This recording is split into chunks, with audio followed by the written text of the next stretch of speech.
finally burned out. The world is rid of his existence at last. Was he still alive? You could say that. But you could also say he'd been dead for decades. What's that supposed to mean?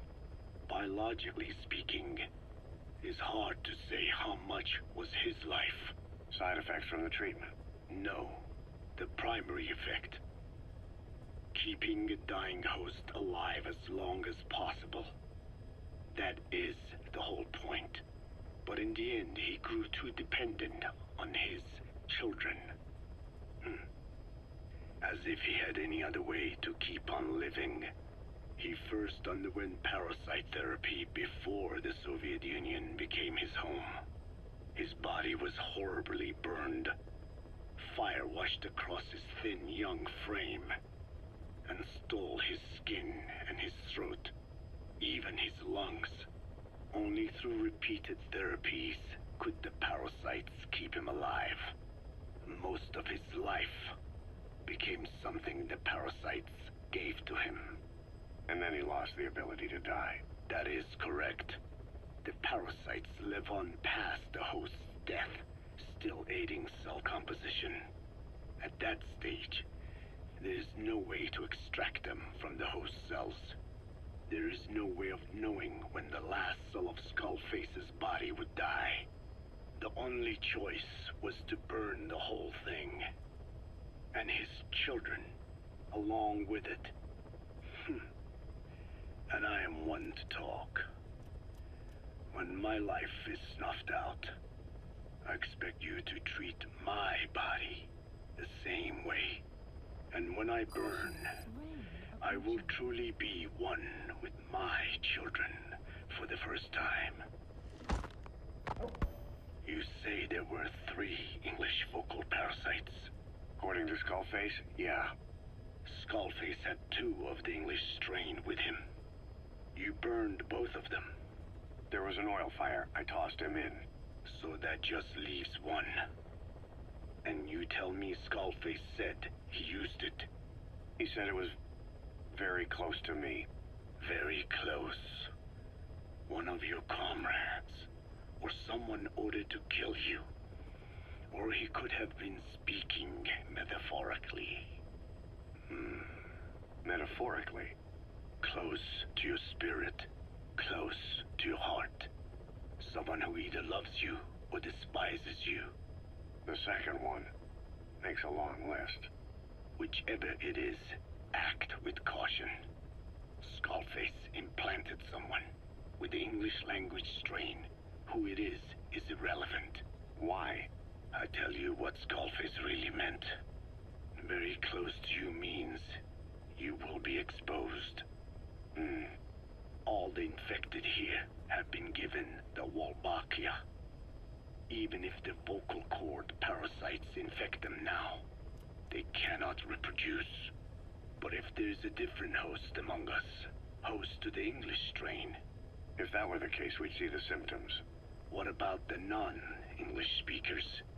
We have plenty of those, but the staff use English as a common language. But if that someone has not spoken English yet, and begins to speak it now, there'd be another outbreak. The final mating pair of the English strain must be found immediately. Skullface is gone, but his threat still remains. On this base, do you see what the final mating pair is? With him dead, those parasites are the stain he wished to leave upon the world. His thirst for vengeance. In their flesh. Think. Does anyone here bear a grudge against you? Who would target you, specifically? The ethnic cleansers that Code Talker mentioned, they weren't Skullface's true goal.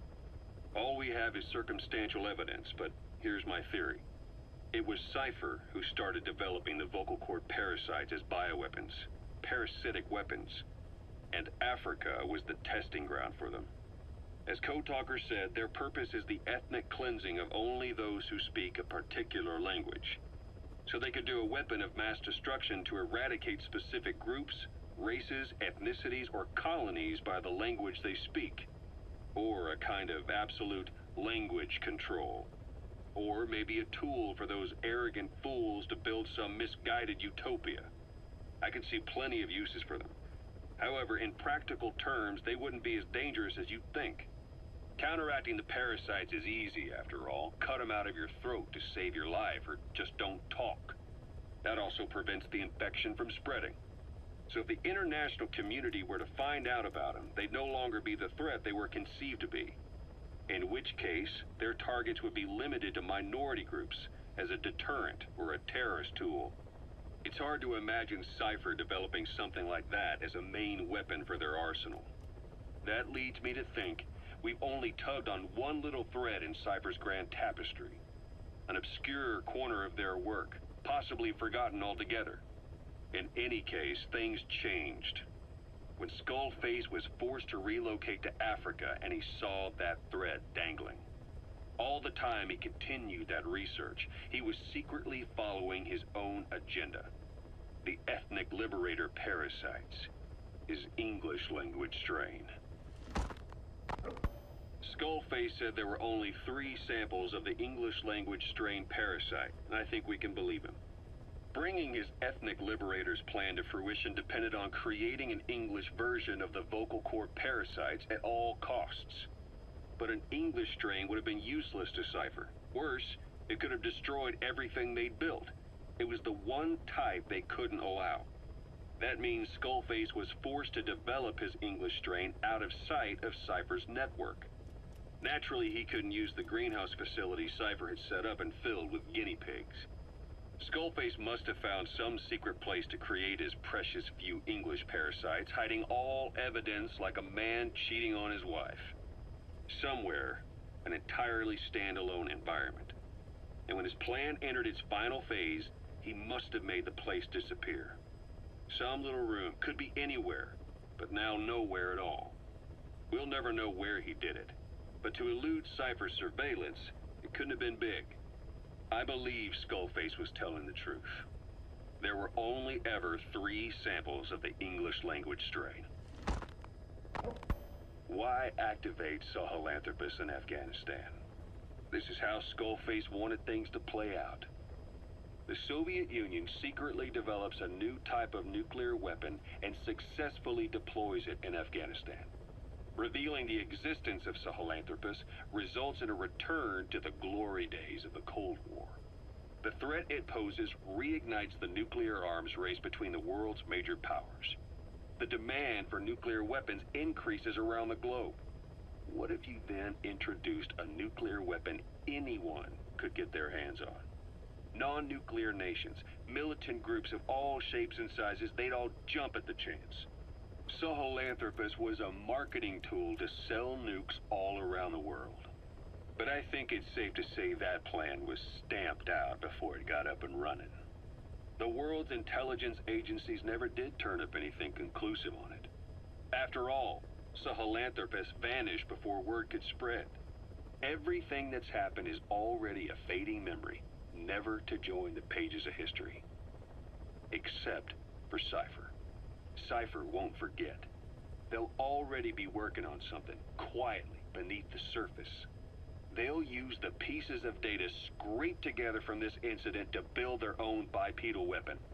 It'll take them a long time to complete it, but for now, the greed sector have found their new life's work. We'll have to be ready too.